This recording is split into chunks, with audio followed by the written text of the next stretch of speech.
চীনের মানুষ কেন ডিম মাটির নিচে পুঁতে রাখে? এটা কি সত্যি কোনো গাছ জন্মানোর জন্য করা হয়, নাকি এর পেছনে অন্য কোনো বৈজ্ঞানিক কারণ আছে? যদি আপনি ভাবেন ডিম পুঁতে রাখলে গাছে ডিম হবে, তাহলে ভুল ভাবছেন। বিস্তারিত থাকছে ডেস্ক রিপোর্টে।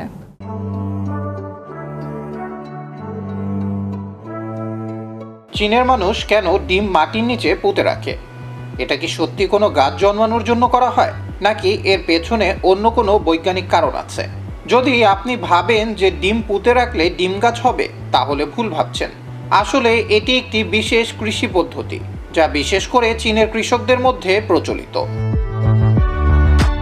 চীনের কৃষকদের একটি অনন্য কৌশল রয়েছে, যেখানে ফসলের বীজ রোপণের আগে মাটির নিচে ডিম পুঁতে রাখা হয়। এটা মূলত মাটির উর্বরতা বাড়ানোর জন্য ব্যবহার করা হয়, কারণ ডিমের খোসার মধ্যে থাকা ফসফরাস, ক্যালসিয়াম, ম্যাগনেসিয়াম ও অন্যান্য খনিজ উপাদান মাটির সঙ্গে মিশে যায় এবং গাছের বৃদ্ধিকে ত্বরান্বিত করে। এটি একটি প্রাকৃতিক সার, যা রাসায়নিক সারের চেয়ে অনেক বেশি নিরাপদ এবং পরিবেশ বান্ধব। চীনের কৃষকরা বিশ্বাস করেন যে যখন মাটির নিচে ডিম পুঁতে রাখা হয়, তখন তা ধীরে ধীরে পচে গিয়ে মাটির গুণমান বৃদ্ধি করে। এই পদ্ধতি ব্যবহার করে গাছ শক্তিশালী শিকড় তৈরি করতে পারে, ফলে গাছ বেশি পুষ্টি শোষণ করতে সক্ষম হয় এবং উৎপাদনও অনেক ভালো হয়। বিশেষ করে যেখানে মাটির উর্বরতা তুলনামূলকভাবে কম, এই কৌশলটি অত্যন্ত কার্যকর বলে মনে করা হয়। এটি কৃষকদের জন্য সহজ ও কার্যকরী সমাধান, যা কোনো অতিরিক্ত ব্যয় ছাড়াই ভালো ফসল পেতে সাহায্য করে।